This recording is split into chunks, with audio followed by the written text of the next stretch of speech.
Hello everyone, स्वागत है आप सबका आपके यूट्यूब चैनल क्रैश क्लासेस में। आज हम देखेंगे क्लास टेंथ का P P Y Q question देखेंगे। चलिए देखते हैं, जो कि एमसीक्यू प्रश्न है। क्या एमसीक्यू प्रश्न है? एमसीक्यू प्रश्न है ना। चलिए हम लोग देखते हैं प्रश्न का।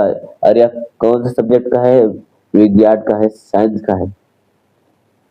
चलिए देखते हैं, प्रश्न में देखते हैं। देखिए आप क्या बोल रहा है।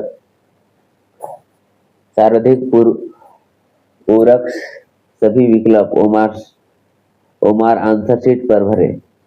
सावधानी पूर्वक सभी विकल्प ओमार आंसर शीट पर भरे। आप अपना पूरा हस्तक ओमाशिट उत्तर प्रश्न में दिए गए जगह को पत्र भरे। इस पत्र पुस्तिका में कुल 40 बहुविकल्पीय प्रश्न है।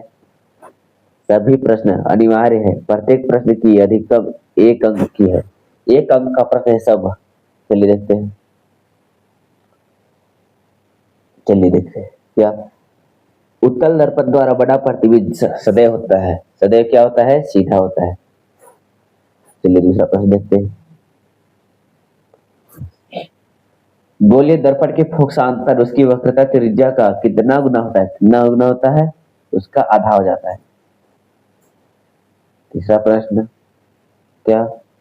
अवतल दर्पण की फोकस दूरी होती है। अवतल दर्पण की फोकस दूरी क्या हो जाती है? ऋणात्मक होती है। चलिए देखते हैं चौथा प्रश्न। चौथा नंबर क्या। हजामती दर्पण हजामती दर्पण के रूप में किस दर्पण का उपयोग करते हैं? यानी कि दाढ़ी बनाने में किस दर्पण का उपयोग किया जाता है? अवतल दर्पण का। चलिए देखते हैं अगला प्रश्न। गोलीय लेंस मुख्यतः कितने प्रकार के होते हैं? गोलीय लेंस मुख्यतः कितने प्रकार के होते हैं? 2 प्रकार के। चलिए देखते हैं अगला प्रश्न। उत्तल लेंस द्वारा वास्तविक आवर्धित प्रतिबिंब बनता है जब वस्तु की स्थिति होती है। इसका आंसर क्या हो जाएगा? इसका आंसर हो जाएगा 2 नंबर, एफ और 2F के बीच। चलिए देखते हैं अगला प्रश्न।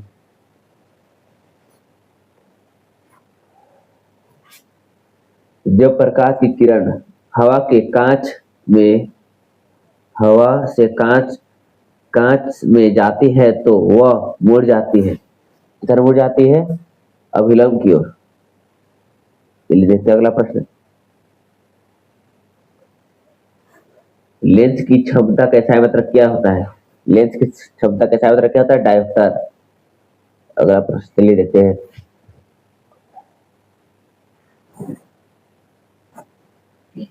हमारे नेत्र की लेंस वो होता है। हमारी नेत्र में लेंस होता है। कौन सा लेंस होता है? उत्तल लेंस होता है। चलिए देखते हैं अगला प्रश्न। अगला प्रश्न क्या है। आंख के लेंस की वक्रता त्रिज्या को नियंत्रित करती है। कौन नियंत्रित करती है? पश्चमाभी मांसपेशियां। कौन नियंत्रित करती है? पश्चमाभी मांसपेशियां। चलिए देखते हैं हम लोग अगला प्रश्न। अगला प्रश्न क्या है हम लोग का? 11 नंबर। स्पष्ट दृष्टि की अधिकतम दूरी का मानक मान है। स्पष्ट दूरी का अधिकतम मानक मान कितना है?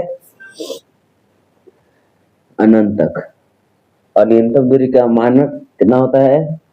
25 सेंटीमीटर होता है। हम लोग का प्रश्न है कि आसपास दूरी की अधिकतम दूरी का मानक मान है अनंत। चलिए देखते हैं अगला प्रश्न। अवतल लेंस चश्मे का उपयोग करके दृष्टि दोष को दूर किया जा सकता है। क्या बोल रहा है? अवतल लेंस चश्मे का उपयोग करके किसी दृष्टि दोष को दूर किया जा सकता है। कौन सा दृष्टि दोष को? निकट दृष्टि दोष को। चलिए देखते हैं अगला प्रश्न।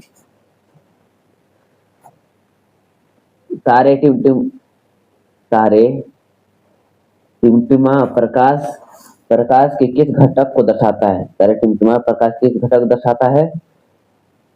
प्रकाश का अपवर्तन। चलिए देखते हैं अगला प्रश्न। अगला नंबर क्या हो रहा है? किसी अभिक्रिया में भाग लेने वाली पदार्थ कहलाती है, किसी अभिक्रिया में भाग लेने वाली पदार्थ क्या कहलाती है? कहलाती है अभिकारक। चलिए देखते हैं अगला प्रश्न क्या है। समीकरण CO3 ऊष्मा CO प्लस CO2 किस प्रकार की अभिक्रिया है? यह किस प्रकार की अभिक्रिया है? यानी कि यहाँ पे थोड़ा देखिए आप लोग, यहाँ पे दोनों एक साथ में है ना, और यहाँ इधर गया ऊष्मा हो गया, उसके बाद क्या हो गया, इधर टूट गया, यानी कि वियोजित हो गया। इस कौन सा अभिक्रिया हो जाएगा इसका? वियोजन अभिक्रिया। वियोजन अभिक्रिया, टूटने की क्रिया को वियोजन अभिक्रिया कहते हैं। श्वसन कैसी रासायनिक अभिक्रिया है? श्वसन कैसी रासायनिक अभिक्रिया है? ऐसी रासायनिक अभिक्रिया है ऊष्मा क्षेपी। ऊष्मा क्षेपी। चलिए देखते हैं अगला प्रश्न। अगला प्रश्न क्या है हम लोग का? निम्न में से कौन सी अभिक्रिया नहीं है? क्या कौन सी अभिक्रिया नहीं है हम लोग का? Zinc plus sodium oxide plus copper, यह हमारा अभिक्रिया नहीं है। चलिए देखते हैं अगला प्रश्न। निम्न में से संतुलित समीकरण है? कौन सा समीकरण संतुलित है? कौन सा समीकरण संतुलित है? यह समीकरण संतुलित इधर देखिए इधर 3f यानी कि 3, इधर देखिए 3 इधर भी है, तीनों इधर हो गया, 3 हो गया ना। और देखिए हाइड्रोजन 2 है, 2 और 2 4 और 2 6, इधर देखिए 4 और 2 6। ऑक्सीजन 2 है, ऑक्सीजन 4 है, जैसे कि यहाँ लग गया तो इधर इसका हो जाएगा, तो इधर 4 हो गया। देखिए टोटल क्या 4 3 7 7 और 2 9, 4 3 7। थोड़ा गलती कर रहे थे, दोनों तरफ संतुलित करना था, तो इधर 3 हो गया, इधर भी 3 हो गया, इधर 4 2 6 हो गया, इधर भी 4 2 6 हो गया, ऑक्सीजन का 2, ऑक्सीजन का 4। चलिए हम लोग का आंसर क्या हो जाएगा? दूसरा नंबर। अगला प्रश्न देखते हैं हम लोग। चलिए अभिक्रिया ZO plus ZN plus CO में किसका अपचयन होता है? किसका अपचयन होता है? किसका अपचयन होता है? कार्बन का C। चलिए देखते हैं अगला प्रश्न। कौन सा पदार्थ लाल लिटमस पत्र को नीला कर देता है? कौन सा पदार्थ लाल लिटमस पत्र को नीला कर देता है? क्या क्षार? क्या आंसर? क्षार। और अम्ल कौन सा नीला लिटमस पत्र को क्या करता है? नीले लिटमस पत्र को लाल कर देता है। कौन? अम्ल करता है। चलिए देखते हैं अगला प्रश्न।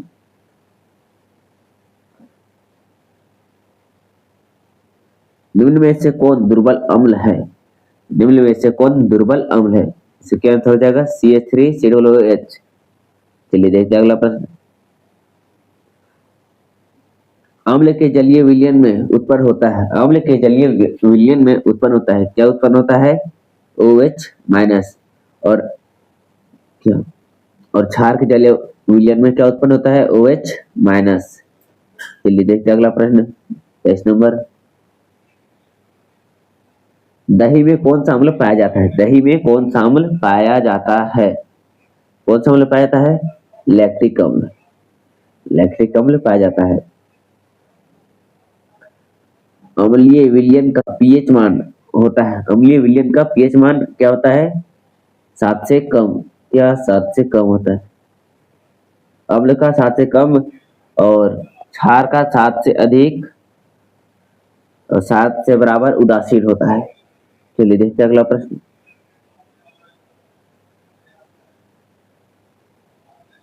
कौन अधिक क्षारीय है, कौन अधिक क्षारीय है। तो अभी क्या देखिए, जो 7 से अधिक होगा वो क्षार होगा। सीधा देखिए 8 भी है, लिक्विड 8 है, 10 है, 12 है, 14 है, तो सबसे अधिक कौन है 14, इसलिए ये हो जाएगा क्षारीय। चलिए अगला प्रश्न देखते हैं हम लोग। विरंजक चूर्ण का रासायनिक सूत्र क्या है? विरंजक चूर्ण का रासायनिक सूत्र क्या है? क्या हो जाएगा इसका आंसर? CaCaO Cl2। चलिए देखते हैं अगला प्रश्न। प्रकाश संश्लेषण में ऑक्सीजन बाहर निकलती है, ऑक्सीजन बाहर निकलती है क्या जल से? क्या जल से निकलती है?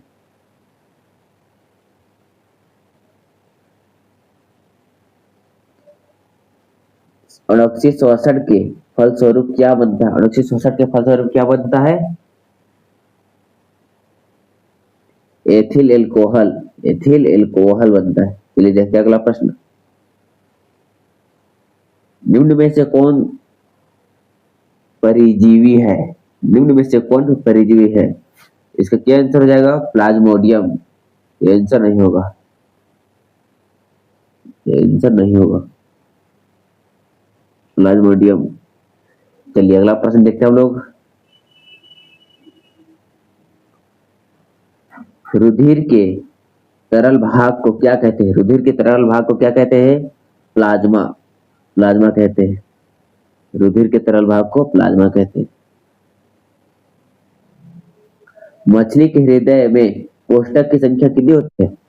मछली के हृदय में कोष्ठक की संख्या कितनी होती है? 2 होती है।